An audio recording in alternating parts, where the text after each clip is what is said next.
Wayanad DCC ട്രഷററായ NM വിജയൻ്റെ ആത്മഹത്യ, അദ്ദേഹത്തിൻ്റെ മകൻ്റെ മരണം, ഇത് രണ്ടുമാണല്ലോ. കാരണം ഈ സഹകരണ ബാങ്കിൽ ജോലി നൽകാമെന്ന് പറഞ്ഞുകൊണ്ട് നിരവധി ആളുകളിൽ നിന്ന് പണം പിരിക്കുന്നു.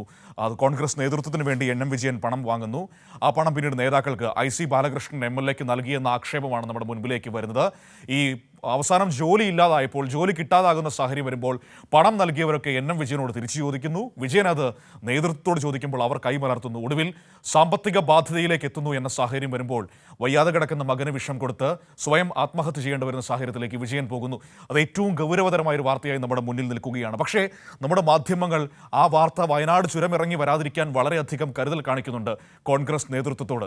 ഏതായാലും അത് നമ്മുടെ മുന്നിൽ നിൽക്കുകയാണ്. ഇന്നലെ ഐസക് എന്ന് പറയുന്ന ഒരു വ്യക്തി വന്നിട്ട് അദ്ദേഹം 17 ലക്ഷം രൂപ ഈ പറയുന്നത് പോലെ നൽകി എന്ന് പരസ്യമായി ഞങ്ങളുടെ മുന്നിൽ പറയുകയുണ്ടായി. അപ്പോൾ ഓരോ ദിവസവും വെളിപ്പെടുത്തലുകൾ വന്നുകൊണ്ടിരിക്കുകയാണ്. പണം നൽകിയതിൻ്റെ പുതിയ പുതിയ കഥകൾ നമ്മുടെ മുൻപിലേക്ക് വരികയാണ്. പോലീസ് അന്വേഷണം വളരെ ഊർജിതമായി കൊണ്ടുപോവുകയാണ്. ഇന്ന് ഇയാളുടെ ഫോൺ, ഈ വിജയൻ്റെ ഫോൺ ശാസ്ത്രീയ പരിശോധനയ്ക്ക് വിധേയമാക്കുമെന്നാണ് ഞാൻ മനസ്സിലാക്കുന്നത്.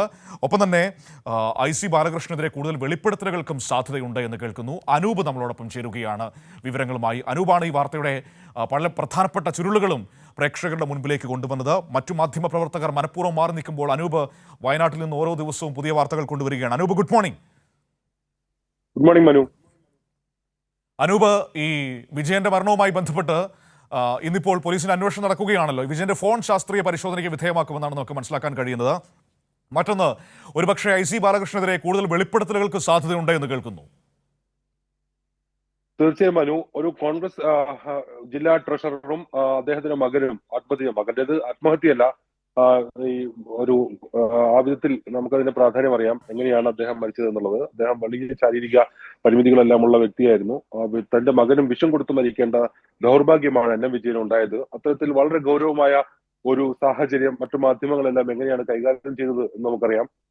ആ വിധത്തിൽ അത്തരത്തിൽ ഒരു പ്രധാനപ്പെട്ട നേതാവിന്റെ ദാരുണമായ മരണത്തിൽ പോലും പുറത്തു വരുന്ന പല കാര്യങ്ങളും ഇത്തരത്തിൽ അവഗണിക്കപ്പെടുന്ന ഒരു സാഹചര്യത്തിലാണ് പുതിയ വെളിപ്പെടുത്തലുകൾ, ശക്തമായ വെളിപ്പെടുത്തലുകൾ പുറത്തു വരുന്നത് എന്നതും നാം മനസ്സിലാക്കണം. ഏതായാലും ആ വിധത്തിൽ അതിന്റെ ഗൗരവം ഏതായാലും പോലീസ് ഉൾക്കൊണ്ടിട്ടുണ്ട്. ഏതായാലും അതുമായി ബന്ധപ്പെട്ട അന്വേഷണം ശക്തമായി ഊർജിതമായി നടക്കുകയാണ്. ഇന്ന് പ്രധാനമായി നടക്കുക ഈ NM വിജയന്റെ ഫോൺ സംബന്ധിച്ചുള്ള ഒരു ആധികാരിക പരിശോധനയാണ്.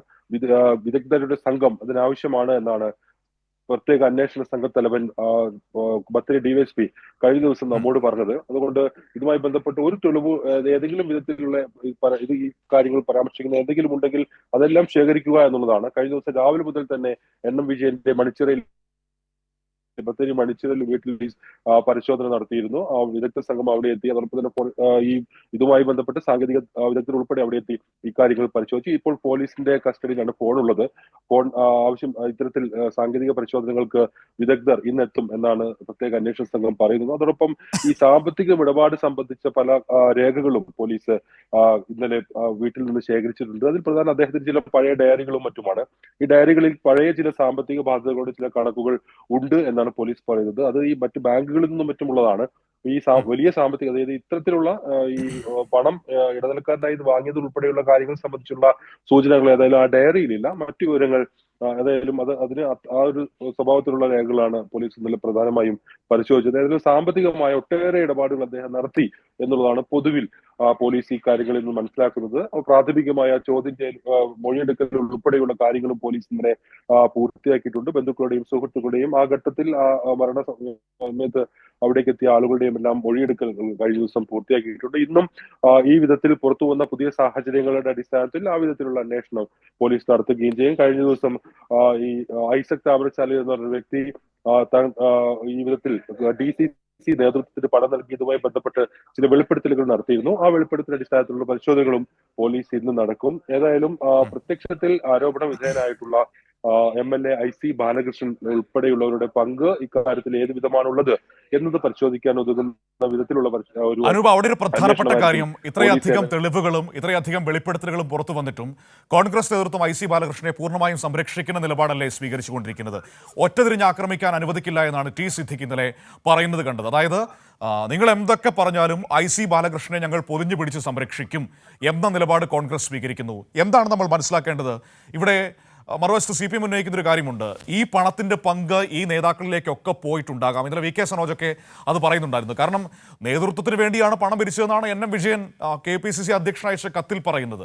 അപ്പോൾ അതിൻ്റെ ഒരു വലിയ ആശങ്ക ഇവരുടെ ഉള്ളിലുണ്ടോ? തീർച്ചയായും ആ വിധത്തിൽ ആ പരാതികൾ അവഗണിക്കപ്പെടുന്നതിന്റെ പ്രധാന കാരണം ഈ വിധത്തിൽ ഈ പണം ഒരു വ്യക്തിയിലേക്ക് മാത്രമല്ല കേന്ദ്രീകരിച്ചത് എന്നുള്ളതാണ്. ഈ IT ബാലകൃഷ്ണൻ പ്രസിഡന്റ് ആയിരുന്ന BJP പ്രസിഡന്റ് ആയിരുന്ന കാലഘട്ടത്താണ് ഈ വലിയ അഴിമതിയെല്ലാം നടന്നത്.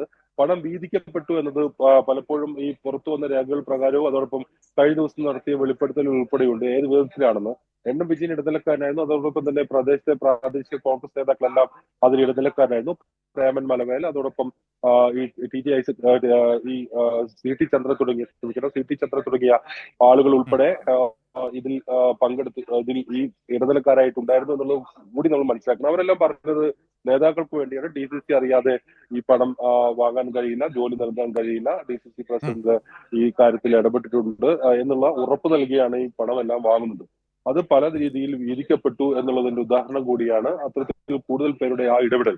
ഏതായാലും അത്തരത്തിൽ പരാതികൾ തുടർച്ചയായി അവഗണിക്കപ്പെടുന്നതിന്റെ കാരണവും നമുക്ക് സംശയിക്കാവുന്നത് ഈ വിഷയത്തിൽ അവർക്ക് അത്ര താല്പര്യമില്ല എന്നുള്ളതാണ്. ആ താല്പര്യമില്ലായ്മയുടെ പ്രധാനപ്പെട്ട കാരണം ഈ തുക ഇത്തരത്തിൽ വലിയ തുക, ഇന്നലെ ഐസക് ആവശ്യമായി തന്നെ പറഞ്ഞത് ഏതാണ്ട് 30 പേരോളം ഇങ്ങനെയുണ്ട്. അവർ പരസ്പരം സംസാരിക്കുന്നു. ഈ പണം തിരികെ കിട്ടാനുള്ള ഇടപെടലുകൾ എങ്ങനെ നടത്തണമെന്നെല്ലാം അവർ കൂട്ടായിരുന്നു പരിശോധിച്ചിരുന്നത് എന്നുള്ളതാണ്. അങ്ങനെ അതിന്റെ അടിസ്ഥാനത്തിലാണ് നേതാക്കൾക്ക് പരാതി നൽകാനും മറ്റുമുള്ള തീരുമാനങ്ങൾ ഉണ്ടായിട്ട് 15 മുതൽ 30 ലക്ഷം രൂപ വരെ ആ വിധത്തിൽ കൊടുത്തവർ തനിക്കൊപ്പം ഉണ്ട് എന്നാണ് അദ്ദേഹം പറഞ്ഞത്. ഏതായാലും അങ്ങനെ പരിശോധിക്കുകയാണെങ്കിൽ ആ തുകയുടെ വലിയൊരു വ്യാപ്തി നമുക്ക് മനസ്സിലാക്കാൻ കഴിയും. അങ്ങനെയെങ്കിൽ ആ തുക ഏത് വിധത്തിലാണ് പലരിലേക്കും പോയതും എന്നും അദ്ദേഹത്തിൽ നിന്ന് നൽകിയ സൂചന പ്രകാരം നമുക്ക് മനസ്സിലാക്കാൻ സാധിക്കും. അതായിരുന്നു ഈ തരത്തിൽ പരാതികൾ അവഗണിക്കാനും IC ബാലകൃഷ്ണൻ ഈ വിധത്തിലുള്ള പിന്തുണ നൽകാനുള്ള കാരണം. കഴിഞ്ഞ ദിവസം വയനാട്ടിലെത്തിയ സണ്ണി ജോസഫ് MLA ആയിരുന്നു ആ ഘട്ടത്തിൽ ഇത് ഈ പരാതികൾ സംബന്ധിച്ച് പരിശോധിച്ചത്. എന്നാൽ അതിലൊന്നും ഒരു നടപടി പ്രധാന ആരോപണ വിധേയർക്കെതിരെ ഉണ്ടാവാതെ അത് അവസാനിപ്പിച്ചതും ഏതായാലും അത്തരം കാരണങ്ങൾ കൊണ്ട് കൂടിയാകാം. ഏതായാലും വളരെ പ്രധാനപ്പെട്ട വയനാട്ടിൽ വളരെ പ്രധാനപ്പെട്ട ഒരു കോൺഗ്രസ് നേതാവിന്റെ ഈ ദാരുണമായ മരണത്തിൽ ഈ വിധത്തിൽ ഒരു ഇടപെടലും നടത്താതെ അവർ IC ബാലകൃഷ്ണനെ സംരക്ഷിക്കുന്നത് പിന്നിലുള്ള കാര്യങ്ങൾ തന്നെ ആയിരിക്കാം എന്നാണ് നമുക്ക് ഇക്കാര്യങ്ങൾ തന്നെ മനസ്സിലാവുന്നത്. ശരി അനൂപ്, ഏതായാലും എന്നെ അത്ഭുതപ്പെടുത്തുന്നത് ഒരു ട്രഷറർ, അതായത് DCC ട്രഷറർ, കോൺഗ്രസിൻ്റെ ഒരു ജില്ലയിലെ ഏറ്റവും പ്രധാനപ്പെട്ട പദവികളിലൊന്നാണ്. ആ പദവിയിലിരിക്കുന്ന ഒരു മനുഷ്യൻ മരിക്കുക, ആത്മഹത്യ ചെയ്യുക, അയാളുടെ മകനെയും കൂടെ ആത്മഹത്യ ചെയ്യിപ്പിക്കുക, അങ്ങനെ ഒരു വലിയ ദാരുണമായ സംഭവം നടന്നിട്ട് നമ്മുടെ മാധ്യമങ്ങൾക്ക് ഒരു അനക്കവും ഇല്ലല്ലോ എന്നതാണ്.